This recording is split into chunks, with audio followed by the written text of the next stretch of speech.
adored a couple of years ago. That was like another movie. I remember it was like I don't know. It's a weird thing, but I went with my two buddies. We did not. They went and saw The Matrix Resurrections. I already saw The Matrix 4 on HBO Max, and then I went to Licorice Pizza, and I remember that because it was like December. It was like the first because the previous December was COVID, so I wasn't at the theater. And then like this, it was like that Christmas time vibe going to the theater to see this really well-made comedy drama by one of the best directors, one of the best living American directors in Paul Thomas Anderson and everything like that. And Licorice Pizza was just a lovely movie through and through. And then fast forward, what, 4 years later, and Cooper Hoffman, the star of The Long Walk, Yeah. you know, after that launch pad. But yeah, this is Paul Thomas Anderson's first movie. If you need a refresher, Paul Thomas Anderson responsible for Boogie Nights, commonly considered, also this one, commonly considered to be one of the best movies of the last decade, There Will Be Blood, which is a phenomenal film, top to bottom. Inherent Vice, Phantom Thread with Daniel Day-Lewis, which was like the last movie DDL did until this new one that's coming out, Anemone, Yeah. that's directed by his son Ronan, I believe. But PTA is back. And one of the great things about PTA as a filmmaker is you get the impression, I mean, a lot of his early movies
live and online.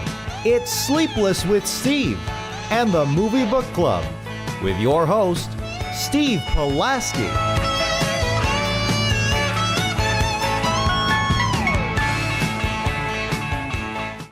Back and better than ever, Sleepless with Steve. YouTube cooperating tonight. Shout out to the Mecca, the host of this show, that prevented the broadcast from taking place last week like it did.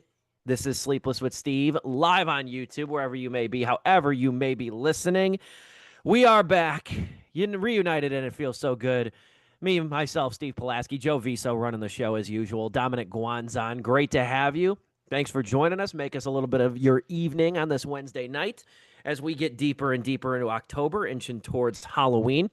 Yeah, last week we were all ready to go. To quote the great Roger Ebert in his one-star review of Atlas Shrugged Part 1, I felt like my arm was all warmed up, but I didn't have a game to pitch.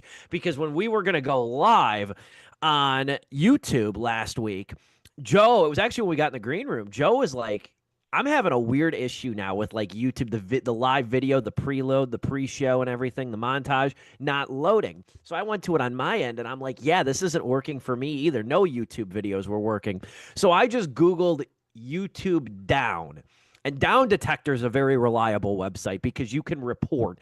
It's so much as an aggregator, a catch-all for people reporting issues with the site. And I noticed that like 6 o'clock? From 6 o'clock to like 6:24, which is when we were in the green room, there was like 100,000 people reporting issues with YouTube. Yeah. And so we hung out for a little bit. We hung out for maybe like 10, 15 minutes. Joe kept trying different things to see if we could get onto it. The stream got cut off. We never did go live. And then by the time we wrapped up, by the time we got done talking and troubleshooting by like 6, whatever it was, 6:45, 6:50, whatever it was. It was 6:55, I remember. There were articles written by that point about YouTube being down. So YouTube's been down before. Twitter, Facebook, they've all gone down within the last year. IG, they've all gone down, but it's never gone down at the exact time the show is supposed to go or during the show, which is always strange. You guys ever think that like, oh yeah, as soon as Joe hit the stream button, that's what did it. You were the straw that broke the camel's back. They're like, as long as one more like obscure YouTube channel doesn't hit up, they did it. It was funny too because the entire time we were in the green room, it was like Steve and I would just talk about the most random things, and then just out of nowhere, it'd be like, all right, now it's 200,000 people have reported this issue. It would be like, we would talk about something, and then the number would just keep going up. We would talk about something, I check out a number, like, oh, we're up to 400,000. I was doing like in the background too, like a bit or like a bandwidth test of YouTube to see like how the site was responding to different things and stuff like that, just to see. And it was like incrementally very low compared to what it normally is too. So like it was a weird night. So we decided to keep it simple because we do have a decent amount, I think, to talk about with this movie, Roofman. Derek Cianfrance's new movie, which stars Channing Tatum, based on the true story of Jeffrey Manchester, career criminal, who is still alive today, fun fact. And we're going to dive into that, though. We have not seen Dom, though, in a couple of weeks, or at least on the show. I mean, we didn't have a show last week. We had one battle after another the previous week and stuff like that. So it's been a minute since he's been on the show, too. And I know he did see one battle after another. We had to delay that show a little bit of a week, too. Or we had to delay that show a week. So he did see it, but was not able to make the show where we finally did review it. So after all of that, I want to give Dom the opportunity to talk about one battle after another, arguably the most critically acclaimed movie of the year. So I want to give you the floor, Dom, to chat about that. Yeah, I guess I'll just go right into it. Thank you for the introduction, and it's really good to be back staring at your gentlemen's mugs. But yeah, I haven't been able to because for the past 5 Fridays, I have been in Broadview, Illinois, in West Central Cook County, and I've been there with my camera observing the violence being inflicted on truly non-violent protesters from federal agents week after week after week. Hundreds of pepper balls, which are these small plastic projectiles. Think of like a paintball gun, but instead of just paint, it's little plastic capsules that are filled with chemical agents that irritate your sinuses. Large 24-ounce cans of pepper spray, ear-damaging flashbangs, 40 millimeter baton rounds shot from literal grenade launchers, that's their classification, and good old-fashioned tackles onto the concrete. Now, the Americans doing these things to their fellow Americans come from all over as a medley of the country's federal law enforcement, including ICE, HSI, ERO, CBP, FPS, ATF, and the BOP. Some of these agencies are parents of each other. Some come from completely different departments of the president's cabinet. All of them and the violence they inflict are very much real. They move together like the hoodlums from Scorsese's Gangs of New York, patches and badges intermingling. They've hired half a dozen camera operators and social media people to film them as they walk and make arrests for sizzle reels to cheer to, like the Nazi theater scenes in Inglourious Bastards. Drones flying just a few feet above my head and protesters' heads, zipping around to get sweeping shots of ICE taking down 5'7" women without any kind of protection whatsoever other than their t-shirts and jeans. This is the world of 2025, and in so many ways, the world of one battle after another. It's a hyper reality of it, but so very close to the reality. And there's a lot I would have loved to get into on the proper show. The awkward bumblings of resistance, similar to HBO's Barry, which is just a constant theme that I just keep bringing up because I love that show. The hyper reality of an America falling apart. The theme of Black women pulling themselves out of hell, no matter the terrible cost to themselves or others. But what I did want to get into was the horrifying set dressing the plot moves around. Federal agents, dressed to the nines in tactical gear, operating with weapons at low ready in order to snatch migrant children away, as if they were going after Osama bin Laden. Every shot of federal agents in this film, in One Battle After Another, is deadly accurate to what I have seen at Broadview thus far. The gear, the ganging up, the uniformity, the interrogations, the completely robotic performances while walking past children in cages. Sean Penn perfectly portrays Stephen J. Lockjaw, who walks with the grace and maturity of a child that has refused to change his diaper for the past 65 years. Here in Chicagoland, though, we have our own Stephen J. Lockjaw, Customs and Border Protection's Gregory Bavino, who was commander of operations for the federal crackdown of Los Angeles earlier this summer. I have witnessed Bavino leading these roving gangs of foreign and domestic abusers, dragging protesters across the grass before putting their full weight on top of them to apply zip cuffs. Bavino's bloodlust knows no bounds, and his portion of America will let him do it so long as they're doing it to Antifa, quote unquote. But these so-called Antifa are nothing like the revolutionaries in the movie. The protesters at Broadview and across Chicagoland are regular people who simply abhor the abduction of their neighbors. Abductions that happen because Congress can't get its shit together and make a streamlined, well-funded citizenship process for manual laborers our economy so desperately needs. Much like Benicio del Toro's Sensei Sergio St. Carlos, they have come together to do something in the face of federal assault. The smoothness at which Sensei Sergio operates implies a clear level of preparation, experience, and deep community ties that keep people actually safe. He is not a man who shows much emotion, which by most standards would be a red flag for you ladies out there. But in his case, it is because he has his emotions under control and exudes everything through his work, operating effectively an underground railroad. The choice to make Del Toro a martial arts teacher was quite literally perfect. On September 12th in Chicagoland's Franklin Park, two ICE agents quickly pulled in front of a car with their own vehicle. I'm past halfway for the record.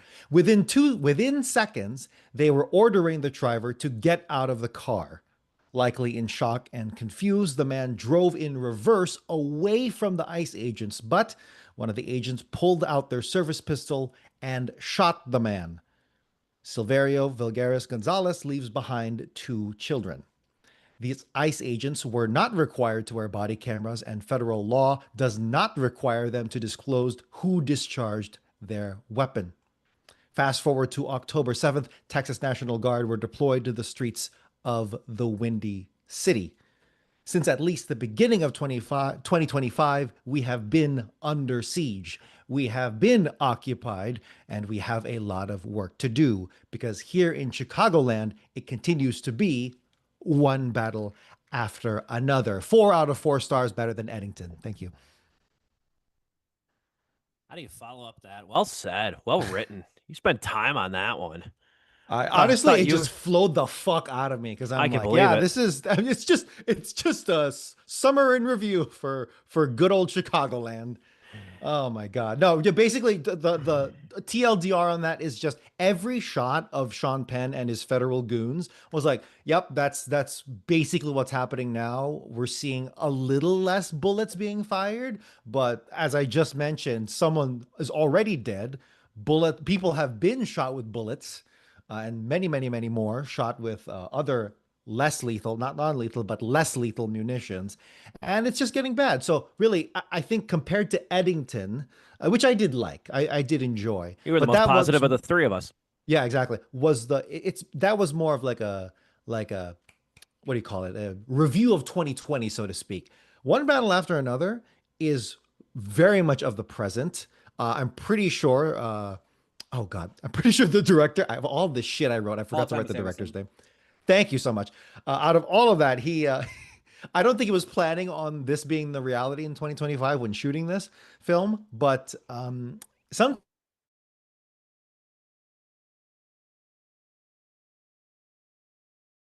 Dom, I think. Ooh, Steve, are you there?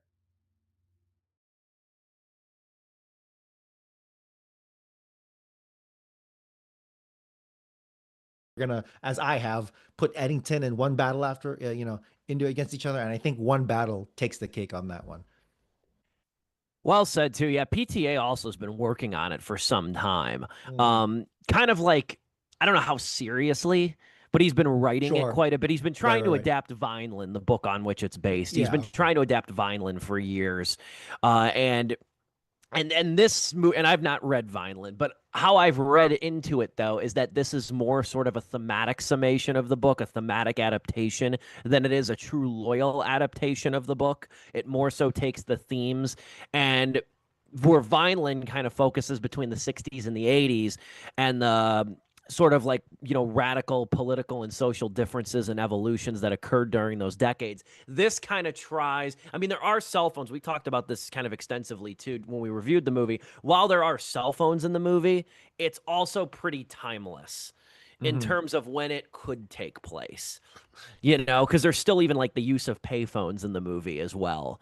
It's not really beholden to a specific, Mm. whether it's the present or whether it's 10 years ago or something like that. Yeah. I think that's another great touchstone It's on that. like Eddington, it's really like a hyper reality, a mixed reality. It's not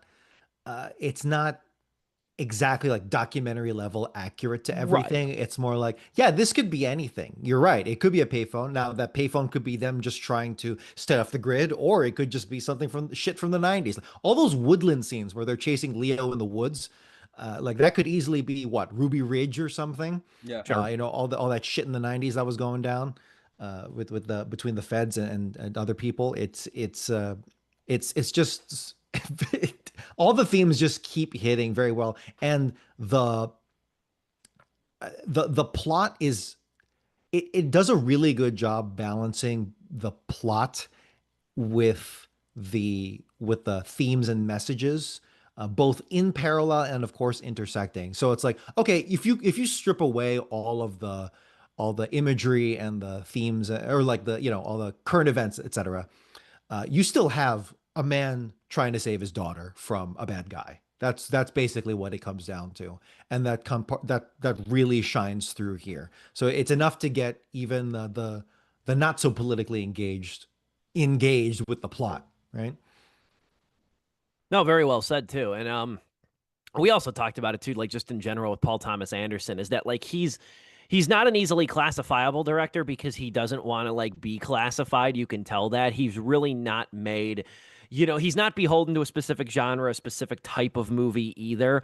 And another thing that I thought was fascinating with One Battle After Another was you could see some of his earlier movies like Boogie Nights and even in a little bit in There Will Be Blood, where he was like, especially in his early stuff though, especially like Boogie Nights, you could tell it's like, oh, he learned the tracking shot from Scorsese. Oh, he kind of learned the pot boiler, like turn up the intensity of a scene from Spike Lee. You could like he was kind of peppering to like almost for Mhm. cred, like where he was taking these sort of influences. Where this movie though, it doesn't feel beholden to a specific style. It just feels like now at his current age and his expertise, he knows how he wants to shoot something, and he knows what he wants to do and deliver. So it doesn't feel like influence bound, if that's even a term, Yeah, or yeah. bound to specific, in like particular influences or inspirations or things like that either. It's actually quite probably his most blockbuster adjacent kind of a movie in that way too. Sure. Where like you mentioned too in your monologue too, if you don't want to engage with it, like, the deeper themes, I mean, it's perfectly enjoyable and accessible on Oh its God, own yeah. merits, you know? And I think that's something too. I think that's something worth mentioning too, just from a writing perspective too. But excellently delivered and conducted monologue there. Uh, this is where we have to segue to Roofman. This is where we have to segue to Roofman too. Yeah. Which you did not see. Which you did not No, see I the did Toys R. not. You I did did not see not. the Channing Tatum Toys R Yeah, Us movie I in front '72. loaded all my yapping to the front to the front of the show. So I was gonna say, feel free to stick around. Feel free to take part or chime in or anything like that too, as we I'll get some segue. chips and I'll just be like this the whole time. As we segue to Derek Cian France's Roofman with Channing Tatum, which we were going to review last week, as I said earlier, but unfortunately could not because of the fact that YouTube was down. Derek Cian Francis, might have been a minute since you've heard that name before. He is a director that's probably best known for Blue Valentine back in 2010, his Ryan Gosling collaborations too. He also did The Place Beyond the Oh shit. Pines. Sorry. I said I wasn't gonna say anything, but no, No, I you're did see fine. Place Behind the Beyond the Pines, and that was an interesting movie, and I really damn, liked it when I first seen it. yeah, me too. The theme of like just the themes of what inheritance, not inheritance. You know what I'm trying to say? The thoroughbreds between the sins of the father, going on to the sins of the son and stuff It was like a that. That was triptych really cool. style movie in Yeah, terms yeah, of yeah. like three different like specific parts of time and specific people, and then Hmm. kind of bound together into like this triptych structure. It was an interesting movie. It kind of came out of nowhere too. Yeah. He also has a story credit. I just feel like I should mention this because it was one of my top five favorite movies during COVID, unfortunately, that nobody saw. And I think we did review it. We did We review did. this on the show. Sound of Metal. Yeah. Sound of Metal was a phenomenal movie. That was the Riz Ahmed movie where he's the drummer who loses his hearing and is trying to get the surgery. He's trying to get the constructive surgery, and that was a phenomenally sad but great movie. That he had a story credit on. The thing, and it's kind of actually a decent parallel to Paul Thomas Anderson here too, because we're seeing France. Seeing France really doesn't make any bones about his work, and I think that's kind of one of the interesting things about him. And what I mean by that is that like his movies aren't really flashy. They're not really overly stylistic, but calling them pedestrian is just insulting and not accurate either. Roofman really makes kind of the statement that like this guy can just make a good fucking movie. Like this guy can just make a good old fashioned point A to point B linearly told story peppered with a lot of really engaging characters and individuals. At times doesn't feel the need to over expound and overdevelop these characters too. I'll talk more about that when I get into the meat of this later on in the show. There's one character in particular I think that we know enough about, but not a lot about, and I love kind of what he did with that. But the movie is Roofman. It's based on the real life career criminal spree robber, as he's known, Jeffrey Manchester. Jeffrey Manchester was a guy who got his nickname Roof Man because he would target locations, mainly fast food joints like McDonald's, by drilling through the roofs of the establishments. And that's how he would rob them. He was also known as like a charismatic robber in the way that he would kind of like try to calm the workers down. The one of his famous bits is also the opening scene of the movie when he's going to lock three McDonald's workers into a walk-in freezer, and the one doesn't have a coat, so he gives him his coat. When he's in the walk-in freezer, the movie's an adaptation of his life post incarceration when he breaks out of prison after being caught robbing these McDonald's. He breaks out of prison very craftily, I'll say, and then lives inside of a Toys R Us department store in, I believe it's North Carolina. Am I correct on that? Yes. I believe it was North Carolina. And he lives in the Toys R Us for like 6 months. He stashes away. I think in real life, he lived mainly in like basements and closets and stuff. But the movie very smartly sets him up. If you remember the old Toys R Us's when they had the bike displays, where they had the bike displays on the racks, sets him up in like the towering barrel that sits way up high on top of the bike racks that's like maybe 10 feet deep. So he basically makes this cocoon inside of this barrel that nobody cleans, nobody can really access easily, and that's where he lives. Channing Tatum plays Jeffrey Manchester. He's also divorced, former U.S. Army veteran or U.S. Army veteran rather, and the movie sort of follows his then relationship with Kirsten Dunst, who's one of the workers at the Toys R Us too. He basically strikes up a relationship with her. He lives in that barrel, that like display barrel during the day, and then during the night when the store is closed, he goes and takes M&Ms off the shelves and eats those. He rides the bikes around the store to get exercise and stuff. He leaves around the store. Yeah, I was gonna say he leaves and goes places and stuff like that. He kind of disguises himself a little bit and whatnot. Yeah, there's a handful of different directions we can go with this too. I guess first thing that I'll say, because I did see the trailer for this before. It was marketed a few months in advance, so I was able to see, or I did get to see the trailer for it. This thing, and it's not a negative. I want to be very clear on that. It's not a negative. It's a studio fault of this thing. This thing was way more marketed as a comedy than it actually is. Yeah. This is way more of a human drama, and I'm totally fine with that. I have no problem with that. But when you look at the bright yellow poster and sort of the rhythmic beats of the trailer and him dancing in like like a floaty and like toys and stuff that he's gotten from Toys R Us, they try to sell this as like risky business or career opportunities in a Toys R Us, when it is in fact way more, I think, than most people will anticipate. Yeah. This is way more of a dramatic story about a guy who really is not good at anything else in life besides criminalities and like being a fuck up, unintentionally or intentionally. That's what I thought the movie was up until like just now. Yeah, like, you know what's funny too is that the weakest parts of this movie to me are the times where it's trying to be the comedy you thought it was going to be in the trailers and everything. Because the entire time I'm just thinking, I'm like, I mean, this is a criminal who like, is affecting people's lives and everything, and they're trying to make like light of it. But when it gets like to the human drama stuff, especially in the second half of this movie, I was like, okay, no, this movie's actually like pretty fun. This is actually like really interesting to see how this is actually playing out. Yeah, and I'll pass it over to you, Joe, after I make this point too. I think, you know what's funny? I think if this movie was made maybe 10 years ago, 10, 15 years ago, it probably would have functioned more like a comedy. Yeah. You know what? And I think crime comedies can be very successful. I really do. You know what movie I think ruined it? And it wasn't an awful movie, but it was sort of an insensitive movie, was the movie 30 minutes, 60 minutes 30 or less. minutes or less. Yeah. Because that was the movie about the pizza man that gets the bomb strapped to his neck. And that was based on a real fucking crime. The guy died. Yeah. The guy literally died. And they made a comedy out of it. That was one of those videos. My friend sent me it. And he's like, oh, this is what it's actually based on. I'm like, but they get the bomb off him, right? And then I actually saw the thing go off. And it fucking disturbed me to this day.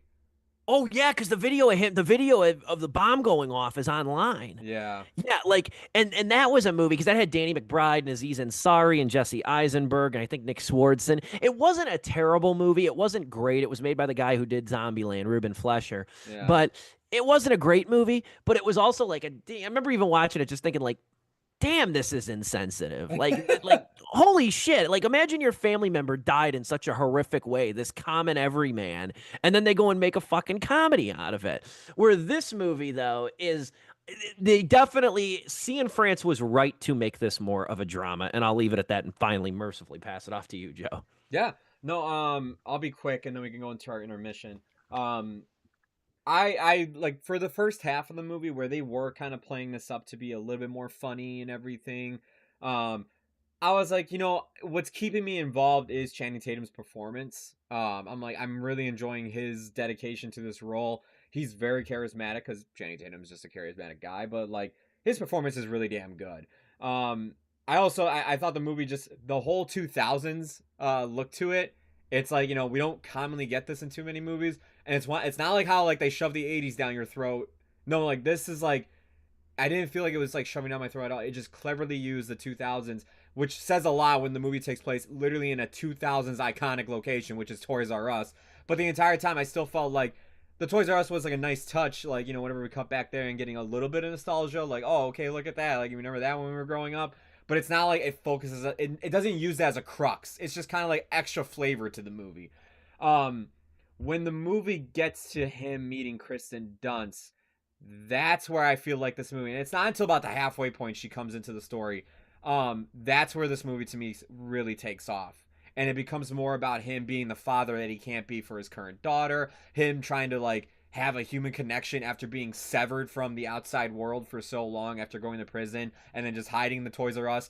Because like the one thing that like the movie kind of like it spends a little bit of time on, but he was in that Toys R Us. What did you say? 9 months now, Steve? 6 months. 6 months. Those first 2, maybe 3 months, he didn't talk to anybody. He was just alone. Like, it's just like, and then like, he's just like literally like losing his mind in there and everything.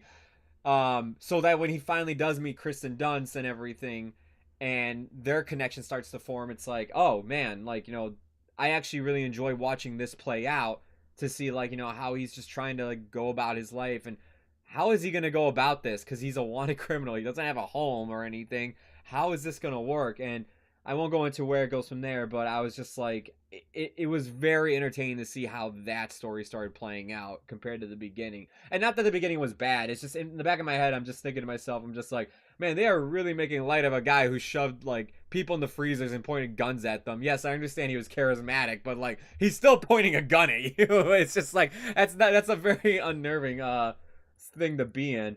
Another thing that I actually really liked about this movie was its pacing and its editing. It was very like the movie was just very.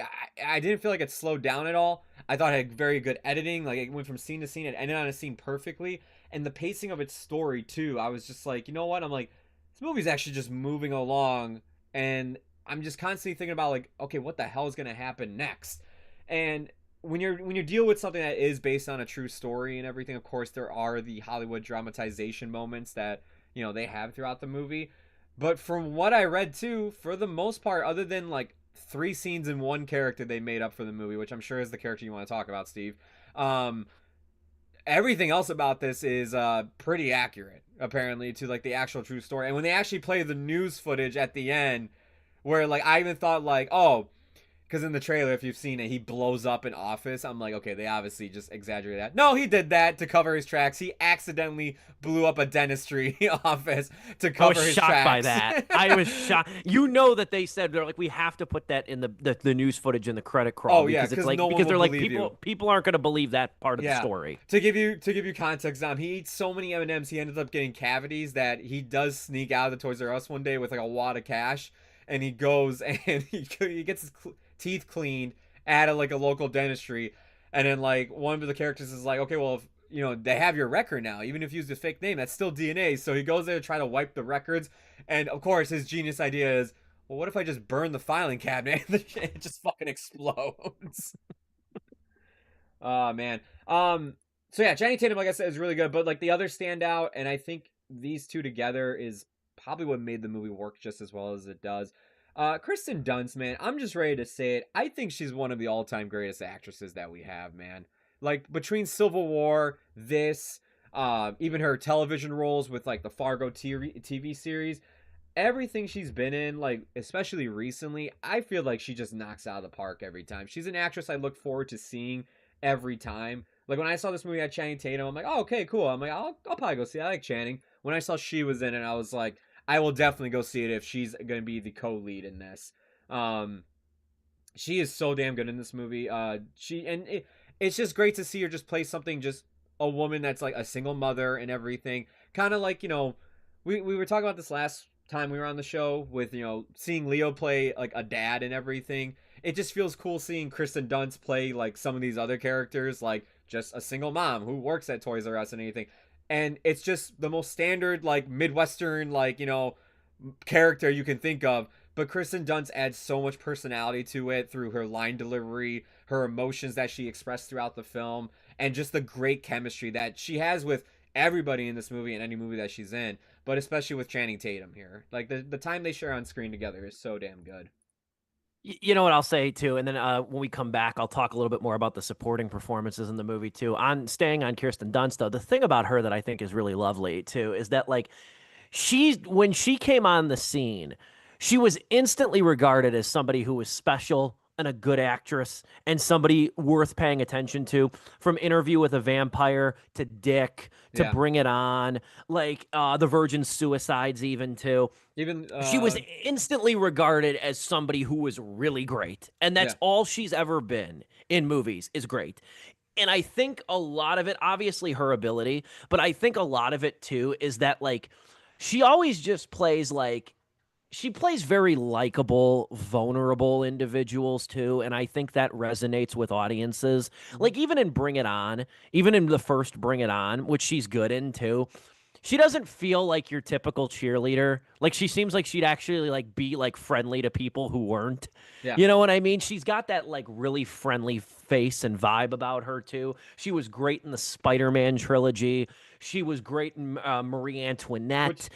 She's just been somebody who from the very beginning has been regarded as great and has been nothing but great since. I also thought it was funny because the movie takes place in 2004 and they put all the Spider-Man 2 merch throughout the Toys R Us. So like there's like little Doc Ock figures and Spider-Man's. And I was just thinking, there's a scene in this movie, I don't know if it was intentional, but because they have a romance, her and Channing Tatum and everything, they put Spider-Man in the corner of the room, like in a cuck chair. And I just thought, I'm like, is this an inside joke the entire time while they're filming this? It has to be. Like, it's just like, why is Spider-Man just in a chair back there? And they focus on it for like a brief period of time that I'm just like, they're making this more obvious that like that's the Tobey Maguire Spider-Man and that's Kristen Dunst making out with Channing Tatum. I'm like, it's just that's like, where like so seeing weird. that's where seeing Francis like me, I'd be like, no, we got to linger on that. I'm really proud of this here. I'm really proud of this framing that I did.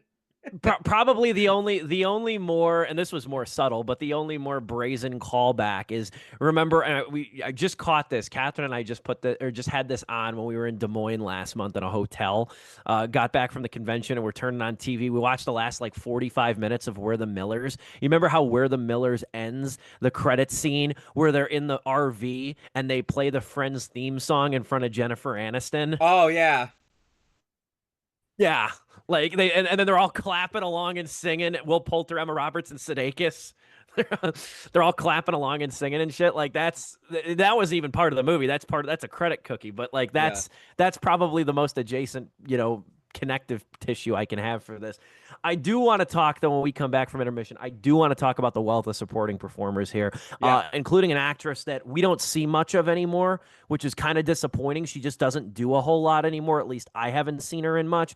And there was a period of time in the early 2010s where I truly thought, I watched a ton of her indie movies. I thought for sure she was going to be the next big thing. Seems like she's carved out a good career, but it was great to see this one actress too in this movie, and I'll talk about that coming up after the break too. More to get to about Roofman, Joe Viso, Dominic Guanzon, and yours truly. Don't go anywhere. It's Sleepless with Steve live on YouTube.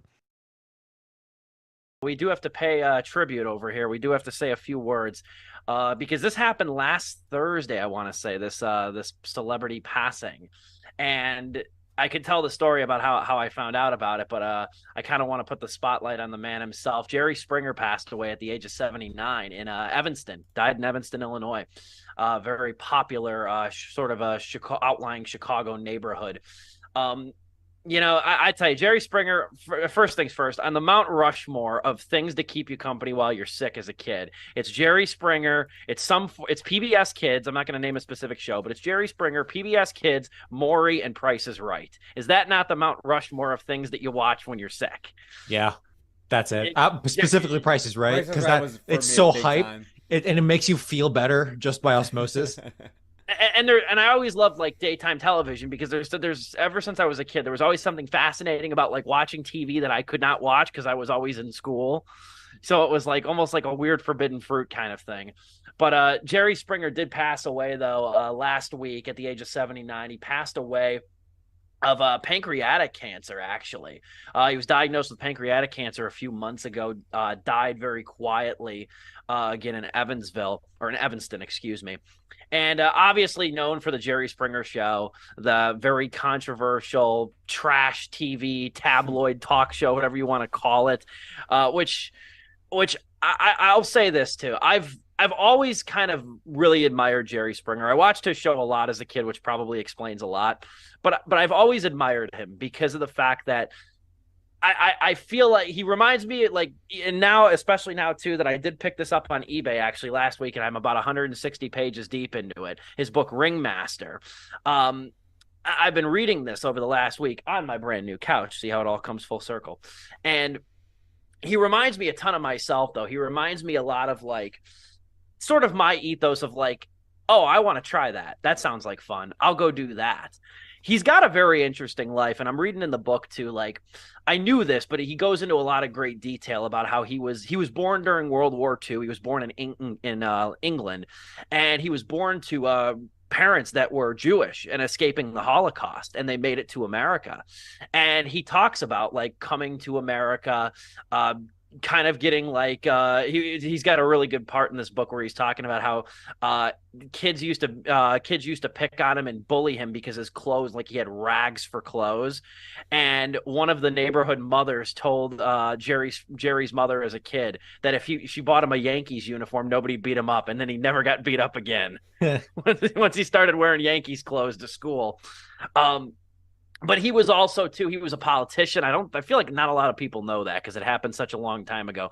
He was a city councilman, huge Democrat, huge liberal champion of the blue collar working class, was the mayor of Cincinnati for an extended period of time. Very popular mayor too at the time.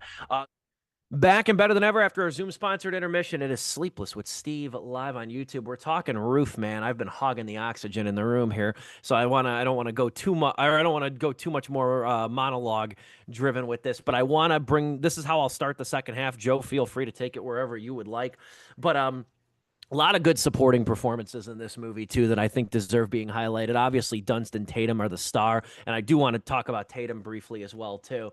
But you have Lakeith Stanfield from Get Out, Sorry to Bother You, and everything. He plays Manchester's closest friend and ally, who's also a veteran, too. His girlfriend, Juno Temple, in the movie. Yeah. I loved Juno Temple in the early 2010s. I thought she was just this really unique personality. She did a lot of movies like Dirty Girl, where it felt like she took on so many different roles in eclectic art house movies and nailed them. You know, when I saw her in Killer Joe, I always thought like, okay, this woman's gonna make a name for herself. And then I saw in Horns, which I think is an okay movie. But, like, again, it's just like, okay, she's in a comedy with Daniel Radcliffe and everything. She's in the new Sin City. I also thought to say she's in Maleficent. I was like, man, her career's about to take off. And then, yeah, I just didn't see her as much anymore. I know it was odd because there was a period of time, and I remember I was in high school because I was really tapping into the indie film scene at the time. And she was in a lot of these, like, mid-level dramas, like Little Birds, Dirty Girl, The Brass Teapot, which is so underrated. Killer Joe, as you mentioned, Yeah. not as good, but worth mentioning too. Here, Small Apartments, and so much. here's the other thing too. She's in Ted Lasso. She's a prominent main character in Ted Lasso, and she's great in that show. I haven't finished the show or anything, but I know she's throughout the whole series. And I know that ate a lot of her time for like the filming they had to do with that. But it's just weird, like yeah, like she was in all these movies and then like disappeared, and then just reappeared like in just a few movies here or there, but then mainly now TV shows. So it was cool to see her again in Roofman. Yeah, I've liked her since the beginning too, because it was interesting to see her rise at the time too, because I'm like, she is getting a lot of lead roles. Yeah. And they were all different movies too. Like The Brass Teapot's kind of a comedy fantasy. Dirty Girl's a coming of age drama. Yeah. She was in Small Apartments, which is an anthology. So she was getting like a lot of like meteor indie roles too. Okay, this might explain it. Literally, she's in 3 TV shows, but all 3 I very much enjoyed. Oh, good the for her. season that she's been on. She's in the miniseries The Offer, which is about them making The Godfather on Paramount Plus. It's only 10 episodes. I highly suggest checking it out. It's a great TV show. She's in all the seasons of Ted Lasso. She's in the most recent season of Fargo, which I haven't watched. But since that's like an anthology series where they always get new characters and everything, and like that's got like a movie budget, and they shoot that stuff for like 2 years, I think, is what like each season takes on that show. So it's like, all right, well, she hasn't been in the indie movie scene as much anymore, like she was when she was younger. She's definitely in that like, ooh, she's in like some big hit TV shows. Good to see her again too. She had an interesting personality in this too. Yeah, She had a very, very interesting personality, like very different from because she's dating Lakeith Stanfield's character in the movie, like just a polar opposite. Like, how do these two come together? And then there's like an interesting, like little undercurrent of like, she's so like gregarious and open because he's so mellow and kind of closed off. There's like that interesting dynamic of the two of them too, that I thought was cool. Another guy who's in this movie too. He's only in it for maybe 5 minutes. Funnier cameo than it had any right to be. Who's an awesome dude. I think he'd be a cool dude to have a beer with. Is Jimmy O Yang. Jimmy O Yang. He's the used car, the car salesman. Yeah, In the movie, he's fucking funny yeah. in this thing. That's the best laughs in the movie. Is that whole scene at the used car salesman, and they're trying to get Kirsten Dunst's daughter to learn how to drive. Yeah. Like he's so good. I like Jimmy O Yang. I do. You know what? How they handled the comedy in that scene felt more natural than how they were handling it at the start of the movie. Because at the start of the movie, I was a bit concerned. I'm like, oh, if we're just playing this off, like, isn't he just a nice guy? And it's just like, I don't know about that. But how they handled it at the car dealership and like predominantly throughout the second half, I'm like, okay, this is funny because it really plays up the awkwardness of like some of these situations that he's in. Absolutely. And then the other character that I thought was really, I think they give him enough. They don't go into everything, and I'm glad that they didn't. They just give you enough to get his personality as Peter Dinklage. I like Dinklage in this movie a ton too. Peter Dinklage, he plays the store manager, the Toys R Us store manager, who's a real asshole. Yeah. Like the whole entire movie, like the kind of guy that doesn't that takes like days off requests as suggestions. Yeah. You know what I mean? Like one of those people too. You remember the fact that like, oh hey, the M&Ms are missing, and he goes up to the biggest employee and he's like, so have you seen them somewhere? Like, it's just like, are you kidding me, man? Dinklage is so terrific playing this role. You could tell he loves it. Obviously, I think he's most famous for Game of Thrones and Death at a Funeral too. He has my favorite like scene in the movie. I mean, not favorite scene, but like the biggest laugh I got out was him like, how shitty he's treating his employees, of course, but when he walks out of the like the conference room or whatever the hell, not the conference room, the management office, and he sees Channing Tatum standing there in the store late at night and starts screaming. That made me laugh my ass off. And you know what's nice about this too? Like, I haven't seen a lot of people mention this. Maybe we're post this, but like, it's refreshing too, because Dinklage is a dwarf. It's refreshing that he's a character in this movie who just is. Yeah, exactly. Yeah. There's no jokes. There's no jokes levied at him. There's no commentary. Even when the employees are pissed off at him, they don't levy that joke towards him about his height. Yeah. Like, it's subtle, but it's just refreshing. You know what I mean? Like, I thought that was just nice. Like, oh, he just is. You know what I mean? It's like somebody needs to give Cian France Barkhad Abdi's number. Barkhad Abdi from Captain Phillips. You know, who got the Oscar nomination and then like never had anything else, like And the only never thing I've had ever much. seen that guy in was he was a guy that was serving noodles in Blade Runner 2049, and that was it. Yeah, the only other one he did was that espionage drone movie, that Eyes in the Sky. Oh yeah, He yeah, was yeah, he that was too. one of the leads in that, and then I think he was in that crappy Apatow movie, The Bubble, and that was about it. Like somebody needs to give him Abdi's number because that's another guy that when I saw Captain Phillips, I was like, man, like this fucking guy. They just need to put him in a buddy comedy and just do like just have him be. But Yeah. no, I liked a lot of the performances in this movie too. This is one of those movies too where you just keep like it's a lot of recognizable faces that do a great job of sinking into their characters. You know what? If you like Dinklage's performance in this movie, and this is a totally separate movie and everything, you should really check out the Toxic Avenger that finally got a wide release this year and everything after it being at festivals since 2023. I really dug what his character was in the new Toxic Avenger. I need to see the original Toxic Avenger guiltily. Which is funny because I've seen so many trauma movies over the years. Yeah, I got into trauma in like middle school, which I think is a lot of when a lot of weird kids get into trauma. yeah, But I've never seen the original Toxic Avenger, and yeah. like that. So and but that's cool to know. I know Jacob Tremblay's in that too, isn't he? Yes. So that's an interesting one.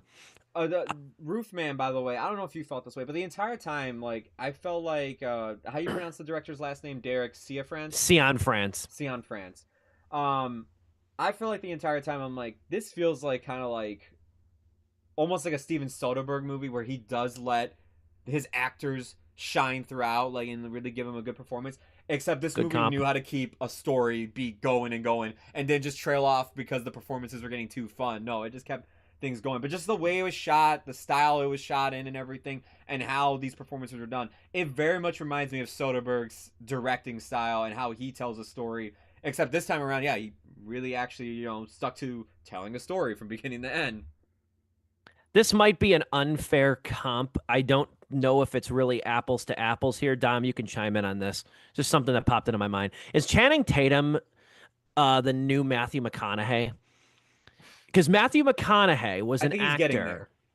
there. Matthew McConaughey was an actor that did a lot of movies. We didn't give him a lot of people. It wasn't just film snobs, especially, but like the mainstream public just saw him as a hunk in movies like Sahara, Failure to Launch, a lot of the early, like the mid to late 2000s movies. He was just sort of the romantic archetypal, good-looking man with a little bit of drawl to him. Yeah. But then he got a lot of money from those roles, and then it was like Dallas Buyers Club, another Killer Joe reference here, and then it was all these weirder, like more offbeat movies. Wolf of Wall Street was another one.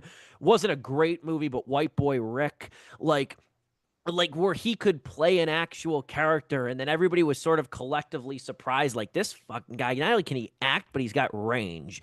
And Tatum, I don't know if Tatum was ever fully in the meathead kind of space if we were paying attention. But is there a comp there? Do you see that? It Because Tatum has taken on a lot of really good meaty roles recently. it helps that Tatum started off like his breakthrough was in a dance movie. So it was more as opposed to like, I don't know, a football movie or a generic action film. So his exposure to the world was more, I don't know, Actually, you was say that, not but he as is he is in a generic basketball movie, Coach Carter with Samuel Jackson. yes, but That by was a then he had good been movie, dancing, though. right? Or no, what came first, Coach Carter or Coach something else? Carter came first.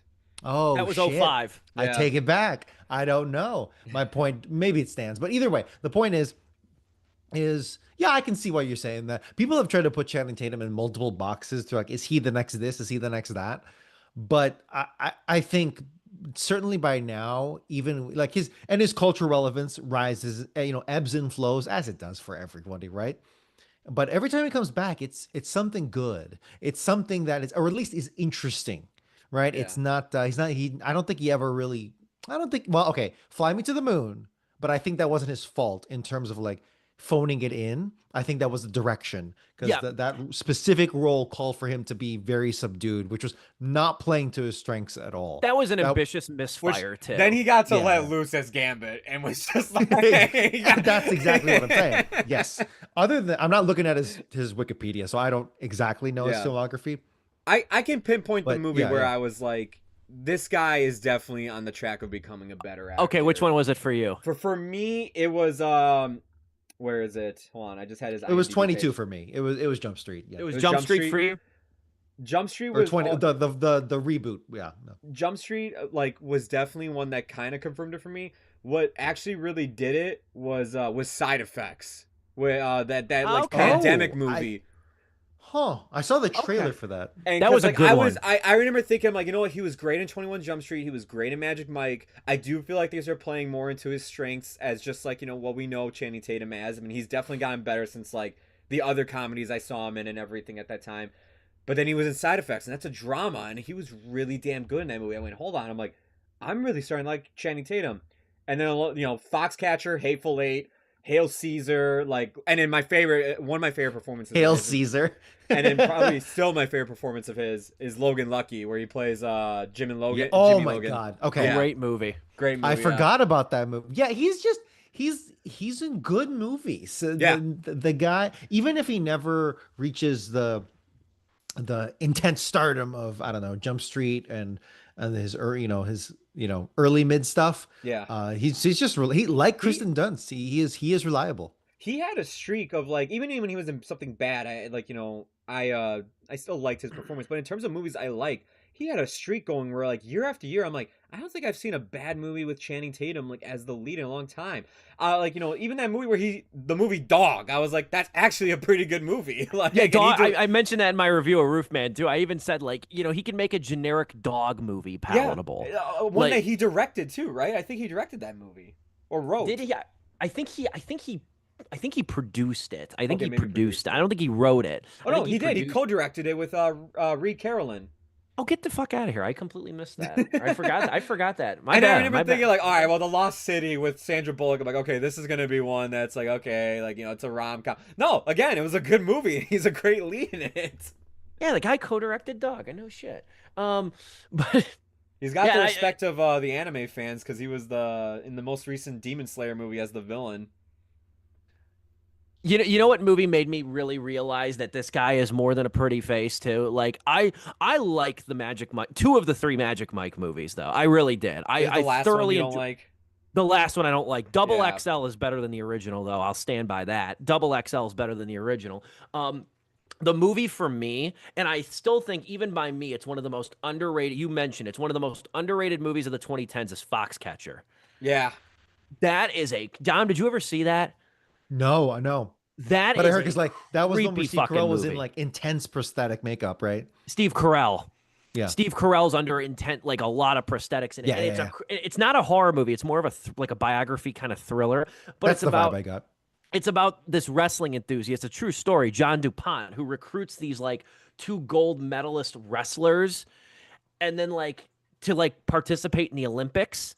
And I don't really want to go further than that. But like it's a great movie. And that was the one where I was like, this guy might get an Oscar nomination for this because this is a great movie. That was like an excellent movie for Yeah. Carell too. That Nobody was like, saw man, it. that started Carell's like hot streak too of dramatic roles. It went from that to Big Short to Battle of the Sexes, and then Vice, his like short but like really good appearance in Vice, and then he went back to doing comedies again. I was like, damn man, I was really enjoying this. Yeah, Tatum has just always been a wonderful actor too, and even more recently as well too. Like you mentioned, Dog too. The other one, he was terrific as the villain in Blink Twice.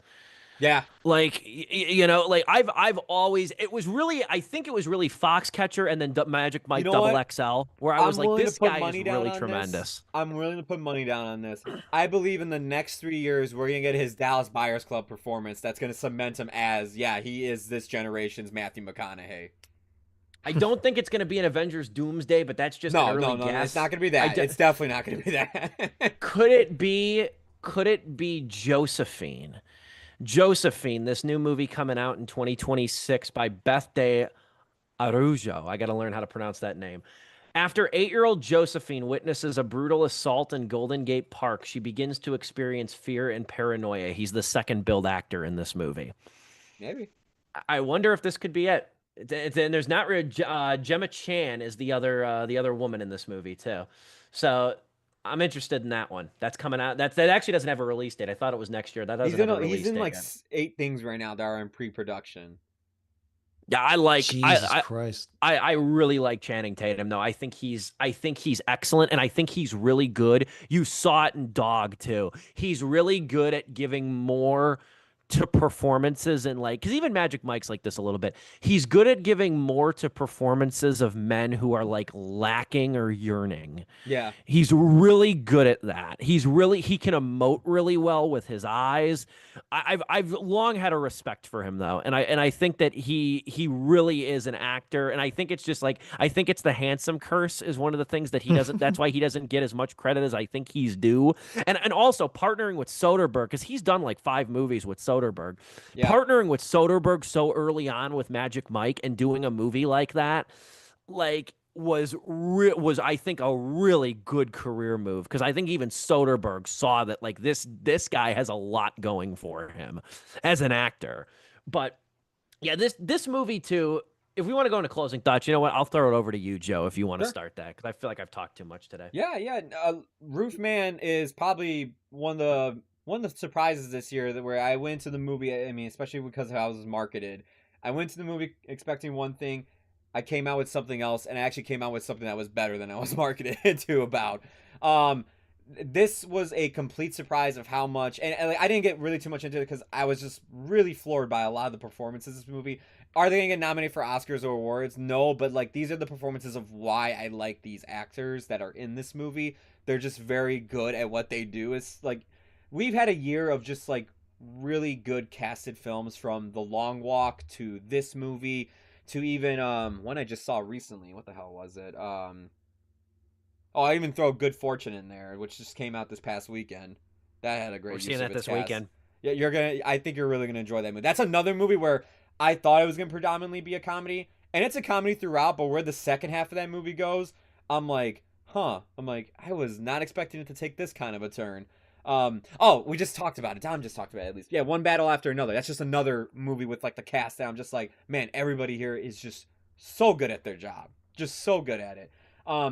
We didn't really talk about that the second half, especially towards the end. I actually did get emotionally attached, and like, it was heartbreaking to see where some of these things go in terms of character connections and what ultimately does happen at the end of the movie. I won't give it away or anything, but it was just like, damn, like this is actually affecting me way more than I thought it would. Very solid movie. Definitely something that you should check out when it comes to streaming because I'm pretty sure this weekend it'll probably be leaving theaters. But if you can catch like a matinee, because it'll probably be either like that. It's gonna be a movie that if it's still in theaters, you either got a 1:00 show or a 10:30 at night show, and that's it. That's the only 2 options you got. 9:55 in the morning or 11:15 at night. Yep, yeah, it's just that. So if you can still catch it in theaters for like a matinee or something, definitely do that. If not, definitely check it out when it comes to streaming. This is a very solid 3 out of 4 stars from me. Yeah, I'm gonna have to piggyback off everything you just said too. It's really nice that this movie not only like placates those who want a story of an unconventional like criminal, but also tells a story of someone who grows to like genuinely care about this woman, in Kirsten Dunst and like cares about her and her children, and has good inside of him.